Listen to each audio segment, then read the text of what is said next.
Hello and welcome to yet another edition of Deep Focus.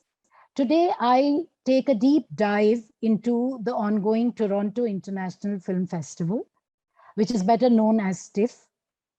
TIFF, as you would know, is one of the world's largest publicly attended festivals. It's also known for the Oscar buzz it creates around the movies.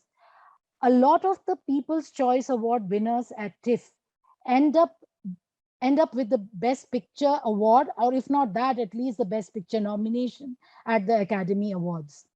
I'll be joined today by Aparita Bhandari, who's a life and arts reporter based out of Toronto.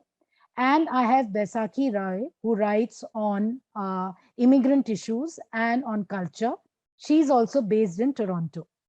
The reason that I got the two of them together with me here is to try and understand the new hybrid format that festivals around the world are opting for.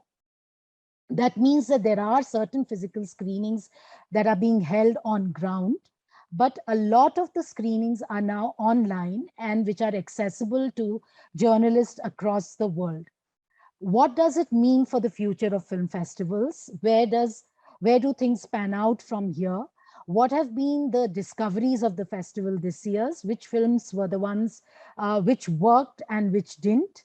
And what has been the celeb participation in a festival as big as TIFF been like this year? There are many interesting things that I talked to with Aparita and with Baisakhi. Do join us in this conversation that follows. Tell me, how many films down are you?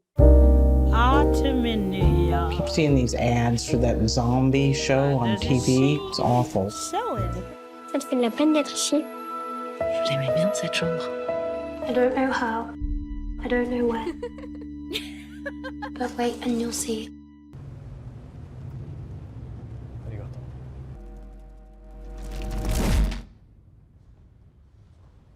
After what? Midway into the festival.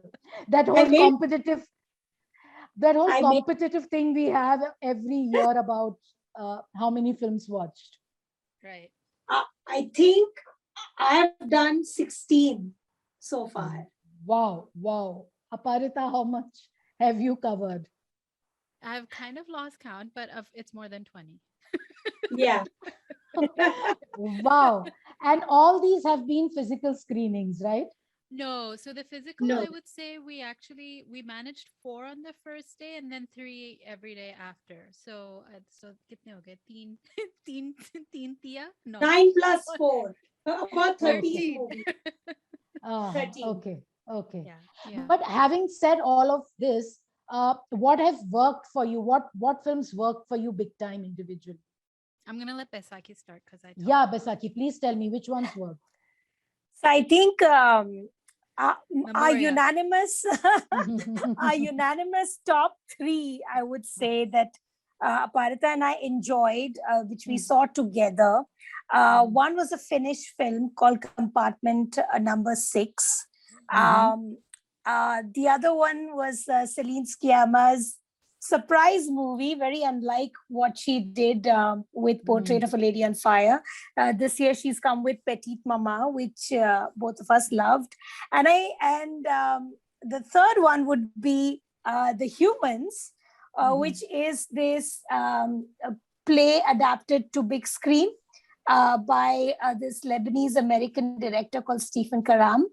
And it has Amy Schumer and Stephen Ewan and Richard Jenkins. And we watched this lovely movie in the visa screening room of the Princess of Wales Theatre, which was an experience in itself. There was quite a crowd. We were right at the top. We had the balcony experience. That was like a true blue movie experience for us. And I think these were the top 3. There have been other good movies too. I think Aparita and I sort of liked Drive My Car. Everyone seems to love it, but we had a few issues with it. But I think Aparita liked it a little more than I did. So that was one. And of course, the movie that we started off TIFF with, which was this Thai director, Veera Satkol's Memoria, starring Tilda Swinton. I think Partha can shed light on why Memoria was such a memorable experience for us, because it was the first time we were watching a movie in the theater after quite a while, and so it was quite a momentous beginning to the festival. Yeah, So, before I ask you, Aparita, Baisakhi, you've sent me on a major nostalgia trip by mentioning Visa Room, because Visa Room is where I watched Roma, and what an experience it was. The films that you mentioned, Compartment Number 6 is something we here have been dying to watch, but it's not available. Petty Mama, Celine Sciamma's film, which is one of my absolute favorites this year. I think it is so poetic and so wonderful an evocation of, this generations of being mothers and daughters. Fortunately, we happen to have seen it at Berlinale, again online, but the framing is so beautiful that I would love to kind of see it on the big screen, and Drive My Car. I loved it. So we can discuss on and on, go on about it. But the films that you mentioned, many of them not, in fact, most of them not available here. Drive My Car, fortunately, was. Aparita, you add to it, please. You tell us some more about your experiences with the film. Sure. So yeah, so as Basaki said, Compartment Number 6 was hands down our favorite, and I think it's just something. So it's a Finnish film. It's about this young woman who's a grad student in Russia studying Russian, and goes on this trip to a very remote Arctic town to see these petroglyphs. And the only way to get there is by train, and it's like an overnight train.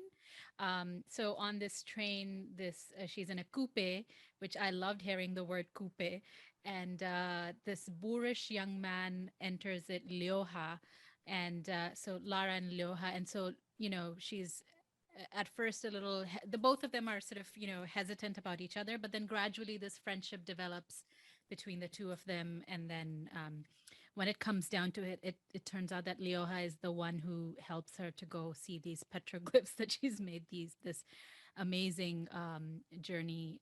And there's this lovely scene, sort of ice laden Titanic-ish type scene, which is quite charming towards the end. So we quite enjoyed that. I mean, there's something about train journeys. There's something about just being on a journey. So similarly with Drive My Car, as you know, Namrata, it's about this. It's based on a Murakami novel, and so, or sorry, not novel, short story. Yeah. And so about a Japanese actor slash theater actor slash director whose TV drama writing wife dies suddenly, and then he it's his journey essentially in this red Saab that he keeps on driving everywhere. And as the programmer said, that Saab kind of becomes like a confessional booth, because through that Saab, through those drives in the Saab, there's Chekhov happening, there's conversations with his very taciturn driver. Everybody has a story to tell, and there are these beautiful landscapes which who knows when we will get to see, when we get to travel again. So that was quite charming. I also watched a bunch of Canadian films which I really quite liked. We watched something called Scarborough, and that will make more sense for us as Torontonians because it's about a very local suburb. Like if you're in Delhi, it would be like about, I don't know, Arkepuram. I have a friend living there. I've been to Scarborough. It's Scarborough, yeah. So it's kind of like, it's one of the biggest suburbs in the city. It's huge, but it's also incredibly diverse. I mean, at one time it used to be a post-war bungalow, not moneyed, but a fairly, decent, good sort of middle class people used to sort of be there. But then eventually it just became this hub for a lot of immigrant, low income kind of people. So it's pretty bleak actually in many ways. Besaki was sort of saying there's kind of like a documentary feel to it.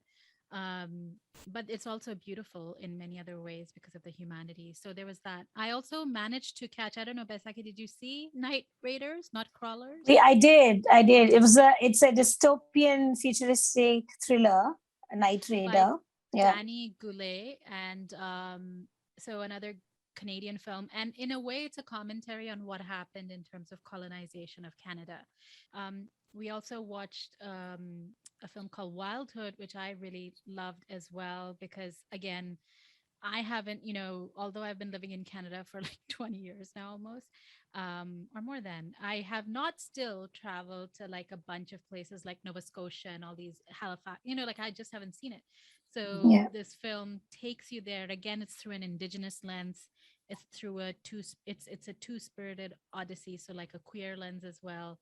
And I really, and it's a love story, so it's so Yeah, it's a love beautiful. story. It's the Yeah, sweetest so thing. Yeah. those were other films that I enjoyed. I liked how both of you smiled when you said, "Oh, it's a love story." We love love We stories. we love them. But tell me, were there any major disappointments that you went kind of, looking forward to watching and found, oh my God, this was not what we expected? Well, we didn't know what to expect from Memoria because, I mean, Yes. as you well know, Apitachong Virasatakul is known as an auteur, right? And the thing is, I've always wanted to watch his movies because one hears so much about it. The one hears so much about his movies, they're mystical, they're this, they're that, and whatever. And then plus Tilda Swinton was in it. So when, it was kind of like one of our first picks. We are like, acha, Thursday, subah 9 baje, let's start the festival. And it with Memoria. was the movie we kicked off TIFF with. We are coming in with these, 9:30 in the morning. So yeah, that was a bit of yeah. So the movie starts with this kind of so the movie opens with like almost more than a minute, I would say almost 2-3 minutes of like complete silence and darkness. Like it's like a glacial silence. And then suddenly there's this kind of a sonic boom. I shook. Like I was like it was like one of those things. And then like the entire movie was spent trying to understand what this sonic boom was, and I still don't understand it. I mean, and it has some of the longest takes to be recorded, and at one point of time Aparita, who was sitting 3 seats away from me, was timing the shots because she said she figured out this is going to be a thing, this is a recurring theme, I got to time these shots.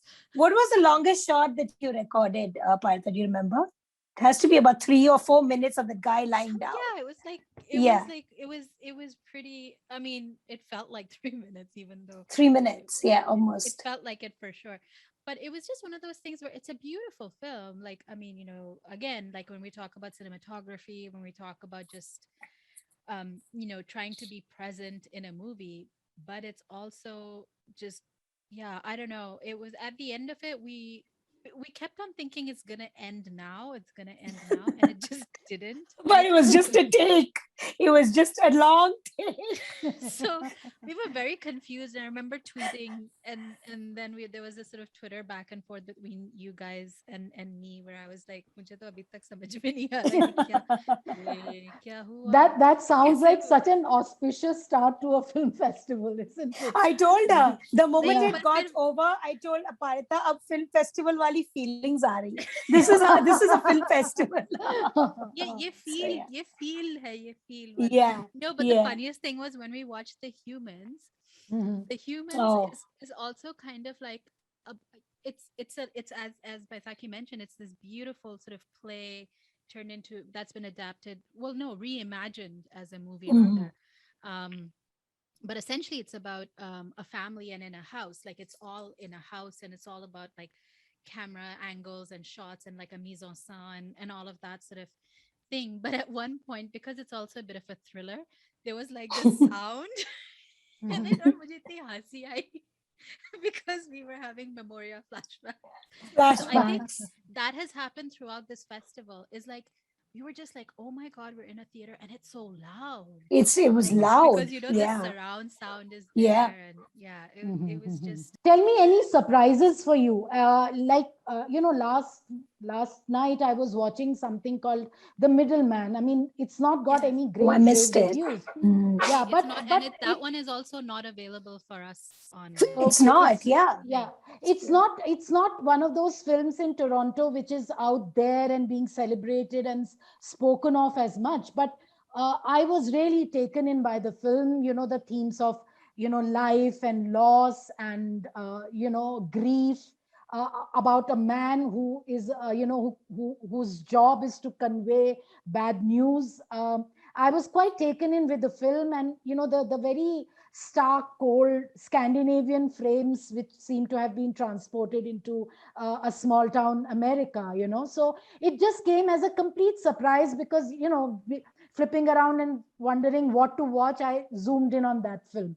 I wanted to know from you if you walked into something completely unprepared for and were suddenly taken, by surprise. Wow, that this was not something that you'd expected would work so big for you. Was there any film like that available this time? I'll let Besaki answer, but I just wanted to point out that The Middleman also features like a lot of Canadian talent, like Don McCallum, Yeah. Sheila McKay, which is why Yeah. I wanted to see it. There's a Canadian film called Learn to Swim, Oh, which yeah. I I missed that. I enjoyed. I mean, I wouldn't say that it was like the best film, but I really quite enjoyed it because I didn't know what it was going in. I mean, so I knew the sort of brief synopsis that it's about like two contemporary jazz artists in the city in Toronto, and it's about their stormy romance. And also about the day to day life of musicians. But it ended up being such a well crafted, well thought out, like it opens with a scene, and much like a jazz, I wrote this in my review as well, and much like a jazz tune, so it kind of expands, like like jaise hamare Hindustani music mein hota hai, or well, Indian classical music mein hota hai, it sort of expands on that theme. It goes in all these different places, and then it comes to a nice conclusion. And it's about a stormy romance, like I said. So it's about also the memories of the central protagonist about that romance. And so there's a lot of playing with time, like a lot of back and forth of present and past and that thing, and the way that it's done in shots, the way that a shot sort of leads into another shot, like it was a very carefully constructed, really well thought out film. So I find myself, even though I didn't have as much empathy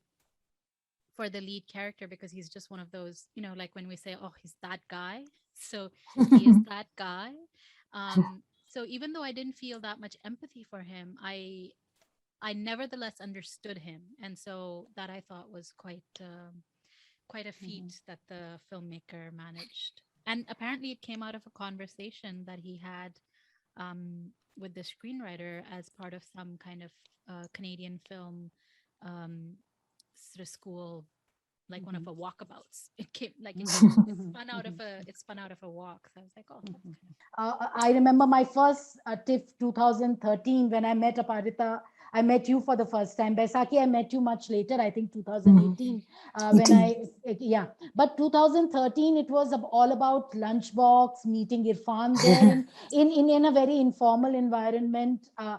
2019 was all about hearing Koron talk about Roma, and me being a big fan of the film and of him in particular. It was like, one was quite blown away. Kind of bumping into Priyanka Chopra coming out of a restaurant after a meal. Uh, these are, there is a lot of celeb participation, isn't it, in Yeah. Toronto? And the red carpets mean a lot. The market also has its own significance. The Oscar buzz, which everyone talks about. Now, I'm wondering that this aspect of TIFF, this very strong aspect of TIFF, which I find is very different from, say, a Cannes Film Festival, where the glamour is more in your face and more distant, as compared to a lot more intimate vibe and Accessible, public, yeah. accessibility, Yeah. participation. Now, what do you think would happen to that in this in this hybrid zone that we are entering, this online zone that we are entering, because even public participation, I remember going to cafes and the servers just kind of recommending films out of the blue, that they watch this, why don't, I mean, that's the vibe, this friendly involved vibe of Toronto, where the whole town seems to be talking about nothing but movies. There are stars on one side and there is the market on the other side. How do you see that change in the years to come? I think until we all get, so I mean, yeah, so TIFF has always been seen as a more accessible film festival in so many ways. The glamour quotient is there, but you're right, it's not like Cannes. It's not like it's not quite like the red carpet over there.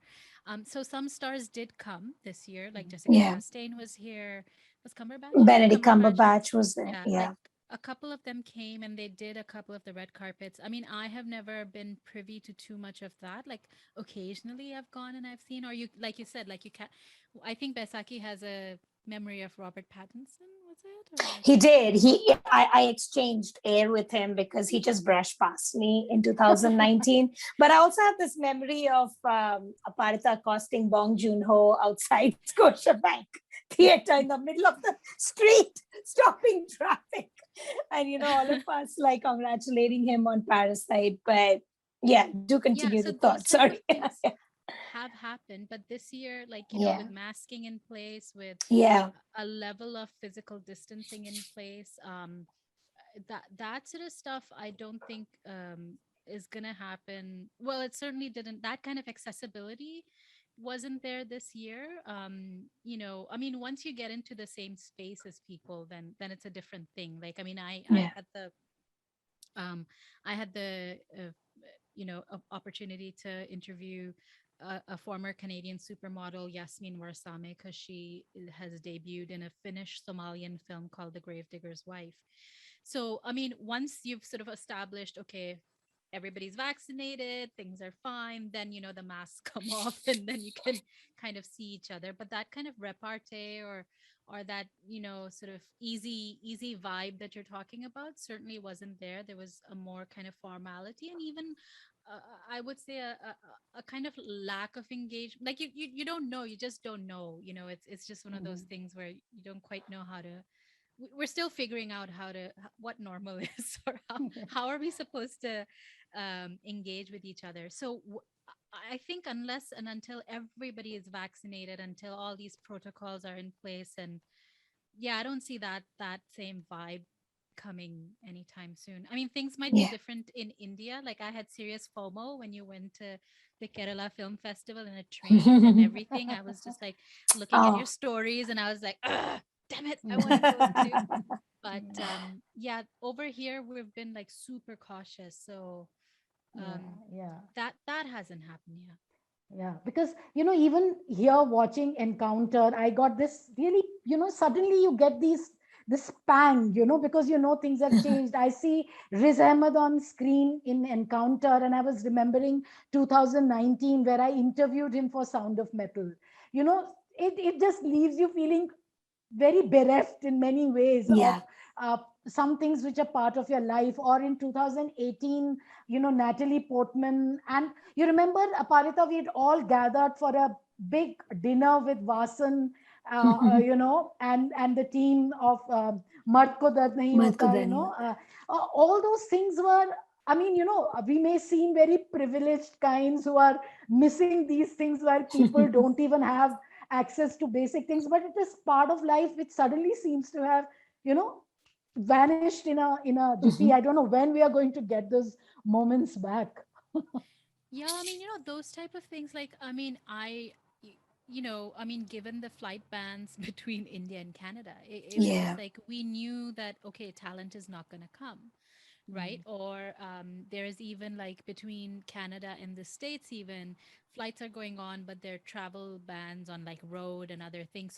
So things that we kind of took for granted in a way, or are just not there anymore. And even for us, like, I think the first like when you talk about interviews and things, the first thing that publicists will offer you is like Zoom calls. Like we're not Zoom really calls, yeah. doing in person things Yeah. unless you physically ask them, and even then, I think this year, because I was reporting for like a Canadian national newspaper, so that gives you a level of access, perhaps.